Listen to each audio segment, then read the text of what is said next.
బులెటిన్లో మరో breaking news. కవిత bail petition పై కాసేపట్లో సుప్రీంకోర్టులో విచారణ జరగనుంది. గత విచారణ సందర్భంగా కౌంటర్ దాఖలు చేశారు సిబిఐ అధికారులు. కౌంటర్ దాఖలు చేయడానికి సమయం అడిగారు ఈడీ అధికారులు. కౌంటర్ దాఖలు చేయడానికి ఈడీకి సమయం ఇచ్చారు సుప్రీంకోర్టు.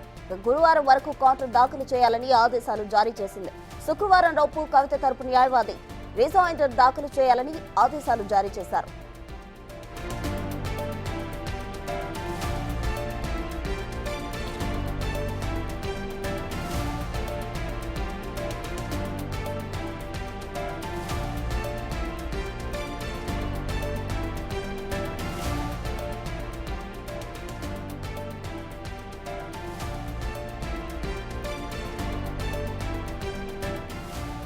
కవితకు బెయిల్ రాకుండా అడ్డుకునేందుకు ఈడీ అధికారులు కౌంటర్ దాఖలు చేయకుండా ఆలస్యం చేస్తున్నారని బీఆర్ఎస్ నాయకులు ఆరోపిస్తున్నారు.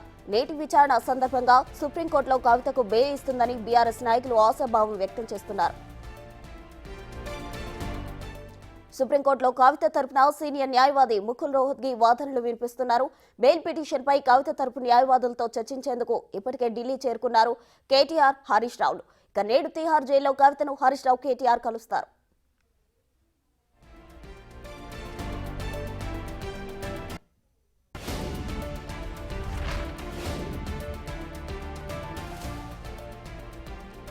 కవిత బెయిల్ పిటిషన్ కు సంబంధించి మరి కాసేపట్లో సుప్రీంకోర్టులో విచారణ జరగనుంది. అయితే గత విచారణ సందర్భంగా సిబిఐ అధికారులు అయితే కౌంటర్ దాఖలు చేశారు. కౌంటర్ దాఖలు చేయడానికి ఈడీ అధికారులు సమయం కూడా అడిగారు. అయితే కౌంటర్ దాఖలు చేయడానికి సుప్రీంకోర్టు సమయం ఇచ్చింది. ఇక గురువారం వరకు కౌంటర్ దాఖలు చేయాలని ఆదేశాలు కూడా జారీ చేసింది.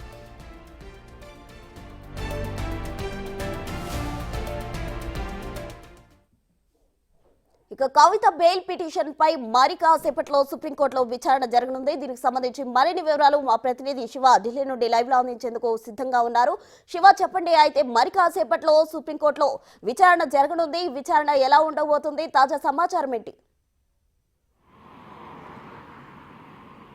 రైట్ ప్రస్తుతం Delhi liquor policy CBI ED కేసుల్లో బెయిల్ కోరుతూ ఎమ్మెల్సీ కవిత సుప్రీంకోర్టును ఆశ్రయించారు. గత విచారణ సందర్భంగా కౌంటర్ పిటిషన్లు సిబిఐ దాఖలు చేసింది. కౌంటర్ పిటిషన్ దాఖలు చేసేందుకు ఈడీ మరికొంత సమయం కోరిన నేపథ్యంలో 22వ తేదీ వరకు, అంటే గత విచారణ సందర్భంగా 22వ తేదీ వరకు కౌంటర్ పిటిషన్ ఫైల్ చేయాలంటే కూడా ఈడీకి సమయం ఇచ్చింది. కానీ ఆల్రెడీ డైరెక్టరీ మొత్తం కూడా దీనికి సంబంధించిన డీటెయిల్స్ ఉన్నప్పటికీ ఎందుకు తాత్సారం చేస్తున్నారు ఫైల్ చేయడానికి అంటూ కూడా ఈడీపై సుప్రీం ధర్మాసనం ఆగ్రహం వ్యక్తం చేసింది. Justice B R Gavai, justice K విశ్వనాథులతో కూడిన ధర్మాసనం కవిత బెయిల్ పిటిషన్పై విచారణ చేస్తుంది. గతంలో ఇటు ట్రయల్ కోర్టు, మరోవైపు ఢిల్లీ హైకోర్టు, రెండు కోర్టులు కూడా కవిత బెయిల్ పిటిషన్లను తిరస్కరించిన నేపథ్యంలోనే సుప్రీంకోర్టును ఆశ్రయించారు. సుప్రీంకోర్టును ఆశ్రయించిన నేపథ్యంలో ఇటు గత విచారణ సందర్భంగా ఇటు సిబిఐ ఈడీకు కౌంటర్ పిటిషన్ దాఖలు చేయాలంటూ నోటీసులు ఇచ్చిన నేపథ్యంలో కేవలం సిబిఐ మాత్రమే కౌంటర్ పిటిషన్ దాఖలు చేసింది. ఈడీ మరికొంత సమయం కోరిన నేపథ్యంలో మరికొంత సమయం అయితే ఈడీకి కేటాయించింది. 22వ తేదీ వరకు కౌంటర్ పిటిషన్ దాఖలు చేయాలని కోరిన ఆదేశాలు ఇచ్చిన నేపథ్యంలో 22వ తేదీన కౌంటర్ పిటిషన్ దాఖలు చేసినట్టు తెలుస్తుంది. ఇక ఈరోజు కవిత బెయిల్ పిటిషన్ సంబంధించి వాదనలు ప్రతివాదనలు జరగబోతున్నాయి. కవిత తరపున ముకుల్ రోహత్గి వాదనలు వినిపించబోతున్నారు. ఇటు ఈడీ సిబిఐ తరపున ఏఎస్జి రాజు వాదనలు వినిపించబోతున్నారు. కవితకు సంబంధించిన ఆధారాలన్నీ మా దగ్గర ఉన్నాయి కాబట్టి కవితకు బెయిల్ మంజూరు చేయదు. ఇప్పుడు కవిత కేసు విచారణ దశలో ఉంది కాబట్టి కవితకు బెయిల్ మంజూరు చేయడం ద్వారా సాక్ష్యాలను తారుమారు చేసే అవకాశం ఉంది. ఈ నేపథ్యంలోనే కవితకు బెయిల్ మంజూరు చేయొద్దంటూ కూడా ఇటు ఈడీ సిబిఐ తరపు న్యాయవాదులు వాదనలు వినిపిస్తూ ఉన్నారు. మరోవైపు ఇటు కవితకు సంబంధించి ఈడీ సిబిఐ కేసులో ఛార్జ్షీట్ దాఖలు చేశారు కాబట్టి ఇదే కేసులో ప్రధాన ముద్దాయిలుగా ఉన్న ఇటు అరవింద్ కేజ్రీవాల్కు ఈడీ కేసులో బెయిల్ మంజూరైంది. మధ్యంతర బెయిల్ ఇచ్చింది సుప్రీం ధర్మాసనం. మరోవైపు మనీష్ సిసోడియా, ఏటూకున్న మనీష్ సిసోడియా కూడా బెయిల్ మంజూరు చేసిన నేపథ్యంలో కవితకు 45 పిఎంఎల్ఏ సెక్షన్ కింద బెయిల్ మంజూరు చేయొచ్చు. విచారణకు హాజరవుతారు. గతంలో ఏ విధంగా అయితే విచారణకు హాజరయ్యారు, ఇప్పుడు కూడా అవసరమైనప్పుడు విచారణకు హాజరవుతారు. కాబట్టి మహిళగా గుర్తించి కవితకు బెయిల్ మంజూరు చేయాలంటూ కవిత తరపున ముకుల్ రోహత్గి గత విచారణ సందర్భంగా వాదనలు వినిపించి దాదాపు 493 మందిని ఇప్పటి వరకు విచారించారు. మరికొంతమందిని కూడా గతంలో విచారించిన నేపథ్యంలో కవితకు సంబంధించి ఎటువంటి ఆధారాలు దొరకలేదు. కేవలం ఆరోపణలు మాత్రమే పరిగణనలోకి తీసుకుని ఎవరో ఏదో చెప్పారని ఆ నోటి మాట ద్వారానే కవితను ఆరోపణల నేపథ్యంలో అనేక అభియోగాలు నమోదు చేస్తూ కవితను అరెస్ట్ చేశారు. కానీ ఇప్పటి వరకు కవితకు సంబంధించి వ్యతిరేకంగా ఎటువంటి ఆధారాలు దొరకలేదు అనేది కవిత తరపున న్యాయవాదులు వాదనలు వినిపించారు. కానీ ఈ వాదనలో గతంలో ఏకీభవించని ట్రయల్ కోర్టు, ఢిల్లీ హైకోర్టు కవిత బెయిల్ పిటిషన్ తిరస్కరించారు. కానీ ఇప్పుడు సుప్రీంకోర్టులో బెయిల్ వస్తున్నట్టు కూడా బీఆర్ఎస్ శ్రేణులు అయితే ఆశాభావం వ్యక్తం చేస్తున్నారు.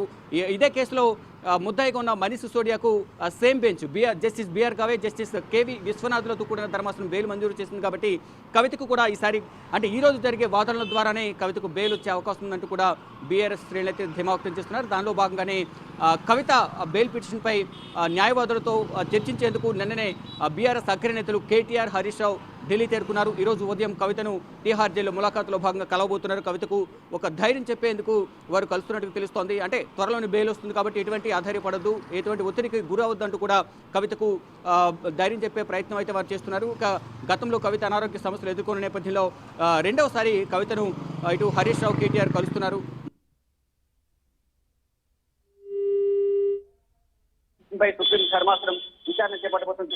ధర్మాసనం విచారణ జరుగుతున్న నేపథ్యంలో వాదనలు ప్రతివాదనలు ఈ రోజు జరగబోతున్నాయి. అంటే ముందుగా సిబిఐ ఈడీ వాదనలు వినిపించబోతుంది. తర్వాత ముకుల్ రోహత్గి కవిత తరఫున వాదనలు వినిపిస్తారు. ఒకవేళ ఇద్దరు కనుక వాదనలు సమయం సరిపోకపోతే మళ్ళా మరొక రోజు ఈ కేసు విచారణను వాయిదా వేసే అవకాశం కనిపిస్తుంది. మొత్తంగా వాదనలు ప్రతివాదనలు విన్న తర్వాత ఆ తీర్పును రిజర్వ్ చేసి త్వరలోనే ఆ తీర్పును ప్రకటించే అవకాశం అయితే కనిపిస్తుంది. అంటే ఈ రోజు అసలు తీర్పు అంటే ఈ రోజు అంటే దాఖలు చేయాల్సి ఉంటుంది. ఒకవేళ వారిద్దరు 2 కేసులకు సంబంధించిన రీజాయిండర్ కానీ ఇటు ఈడీ కానీ కౌంటర్ పిటిషన్ దాఖలు చేస్తే ఈ రోజు వాదనలు జరిగే అవకాశం ఉంది. ఒకవేళ కౌంటర్ పిటిషన్ దాఖలు చేయకపోతే మళ్ళా కేసు వాయిదా పడే అవకాశం కనిపిస్తుంది.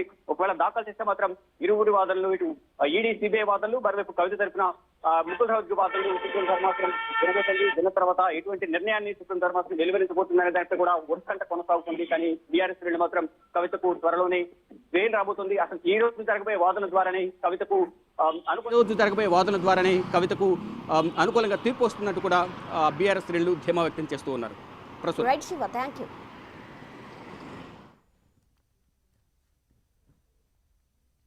Thank you Shiva.